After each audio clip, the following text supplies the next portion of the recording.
Então, a gente vai apresentar um trabalho de tecnologia da fundição. Nosso grupo vai apresentar a parte de defeitos em peças fundidas. Eu sou o Leonardo, aluno é Água e Renan. Então, a microsegregação denomina-se microsegregação a segregação de solutos entre o plástico das dendritas. Essa gradação de composição entre as partes interna e externa das dendritas é chamada de córrego. A microsegregação possui um curto alcance que se estende em dimensões de ordem de 10 a 100 micrômetros.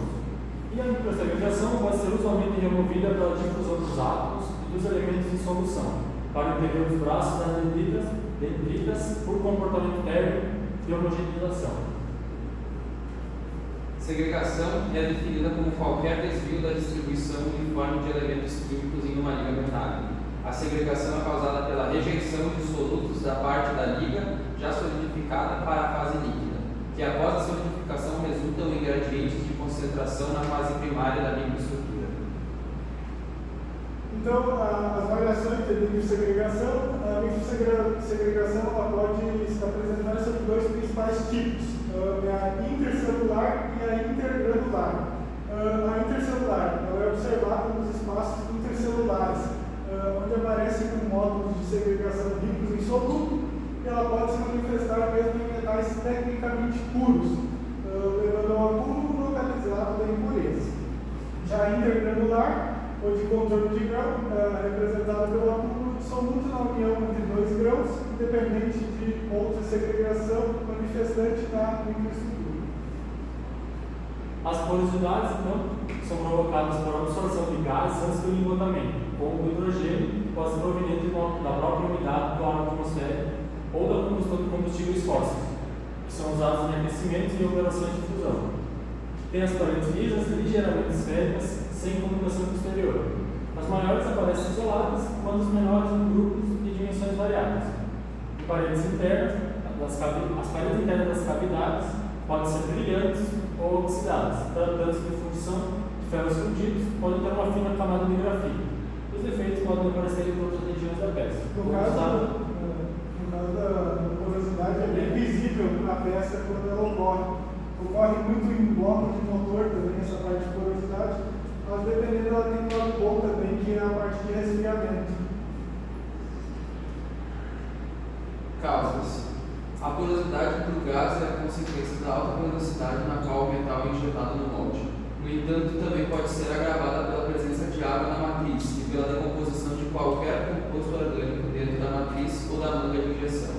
Ocorre, pois a maioria dos metais fundidos tem uma densidade menor no estado líquido que no estado sólido, ou seja, à medida qual o metal se solidifica, ocupa menos volume. Quando uma peça fundida tem muitas seções transversais diferentes, pode-se desenvolver um ponto quente, onde uma parte do metal fundido permanecerá líquido depois que todas as outras partes tiverem se solidificado. Esse ponto quente vai criar um poro, concentração, quando o líquido nessa área finalmente se solidificar. Defeitos de solução. Então, o risco da porosidade do gás pode ser diminuído com o uso de um lubrificante que afeta a eficácia dos meios de ventagem, ou seja, diminui a chance de criar os poros. Normalmente, os lubrificantes eles são pulverizados na cavidade matriz, mas com qualquer técnica de pulverização, uma pequena porção do líquido vai terminar fora da área alvo, como nos meios de ventagem. Isso geralmente é chamado de overspray, aplicação excessiva. À medida que a água evapora, uma película do lubrificante ela pode se formar nos meios de ventagem. A gota fria, então, ela se manifesta na forma de inclusão metálica, de forma esferoidal, localizada geralmente na parte inferior da peça. Essa inclusão tem a mesma composição química da peça e apresenta geralmente oxidada. A gota fria é causada pela projeção de metal sólido para dentro da cavidade do molde e as partículas do metal não conseguem mais se fundir em meio ao metal líquido, que entra pela cavidade. Causas, então, é o vazamento mal feito do material, a disposição errada dos canais do maçalote estarem muito próximos, funil de vazamento com pequena profundidade. E as soluções para isso é rever o projeto do sistema de alimentação e enchimento, treinamento do pessoal responsável pelo vazamento e proteger o molde contra resquícios de metal e melhorar as condições do funil para o vazamento. Nas técnicas trincas a quente. Então, a fissuração a quente, ou trinca quente, ela pode ocorrer na escala microscópica ou macroscópica. E se forma geralmente no contorno de grão, espaços interdendríticos ou intergranulares, durante a solidificação do material na soldagem. Como as trincas a frio, elas podem se localizar também na zona termicamente afetada e na zona fundida. Um fato muito importante é que elas são sempre relacionadas com a concentração de impurezas nessas regiões. Também formam-se perto da temperatura final de solidificação e são provocadas pelas tensões provenientes da contração da solda. Suas causas, as fissuras podem ocorrer por dois motivos principais: composição química na pós-difusão e as tensões geradas durante a solidificação e resfriamento da junta. Então, o resfriamento de junta é o abaixamento da temperatura dos metais ferrosos e não ferrosos possuem origens diferentes. Os metais ferrosos ocorre a diminuição da temperatura por causa da presença de alguns elementos químicos, sendo ele enxofre, fósforo, boro, silício, entre outros.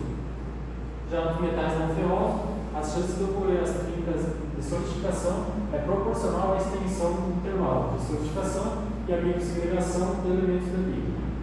Outros fatores que podem influenciar a trinca quente são a alta velocidade de soldagem, diluição do passe da raiz, resistência mecânica do material de base, coeficiente de dilatação linear, a espessura da chapa e a relação da profundidade da largura do cordão de solda. As trincas a quente podem ser facilmente evitadas. Para isso, o soldador deve utilizar um aporte de calor inferior, sem alta temperatura. Essa medida vai aumentar a velocidade que o material da solda irá resfriar, minimizando o tempo de intervalo. Outro benefício da ação é o aumento da relação altura-profundidade do metal de solda, diminuindo as chances de aparecimento de trincas de solidificação, visto que os cordões estreitos e profundos são mais suscetíveis a este defeito.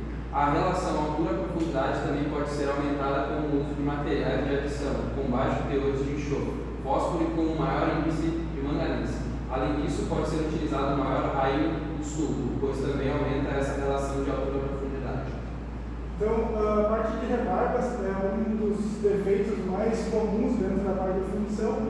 Elas são distinguidas pela falha na junção dos dois modelos em si. Então, são saliências metálicas que se encontram nas junções entre molde e macho ou nas linhas de divisão dos moldes, ou seja, folgas entre machos e moldes ou entre machos e machos. Suas causas, então, são divididas em causas endógenas e exógenas. As causas endógenas são a quantidade de gás em volta do bolo metálico, em função de ácido, ferro fundido, a formação de óxido de carbono, possibilidade de difusão de hidrogênio e raramente hidrogênio. As causas exógenas são elevada umidade de moldes e machos, aglomerantes com elevada tendência em desprender gases, elevada porcentagem de aditivos que contenham carboneto de hidrogênio, pintura com forte tendência de liberação de gases, insuficiente saída de gases dada pelos canais e baixa permeabilidade na areia do molde com baixo, e também uma raça de ar pelos canais. A rebarba em si é tipo um vazamento do material da peça. Alimentação insuficiente, outro defeito. Como o nome já remete, são vazões localizados nas paredes das peças fundidas, em função da falta de material para a peça. Podem ocorrer tanto por falta de material quanto pela baixa temperatura de vazamento, onde o material se solidifica antes de preencher todo o espaço no molde. Aqui nós temos um exemplo tipo como se fosse uma arruela com esse defeito, e aqui seria um molde, uma seção dela. Então, as principais causas é a alimentação insuficiente, a falta de fluidez da mistura, então a mistura muito densa, um grau de compactação deficiente, maçarotes e moldes pequenos, ou também pode acabar tendo um defeito da falta de lugar do gás sair. E acaba que fica o gás dentro da peça e faz esse defeito. Então, as soluções disso podem ser aumentar a temperatura de vazamento e considerar o posicionamento do molde, seu tamanho e número de canais, aí no caso para o vazamento dos gases. Então, essas referências, então, obrigado. As trincas a quente. Calma aí, sério. Afirma comigo. As trincas a quente podem ser facilmente evitadas.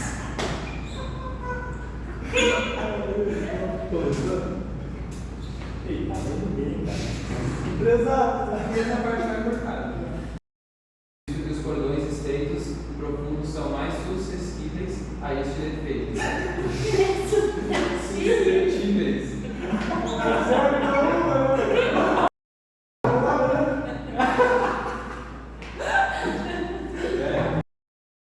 Então são saliências metálicas que se encontram nas junções entre a parte de cima do molde e a parte de baixo. Nas linhas de divisão dos moldes, ou seja, há folgas entre os machos e moldes, ou seja,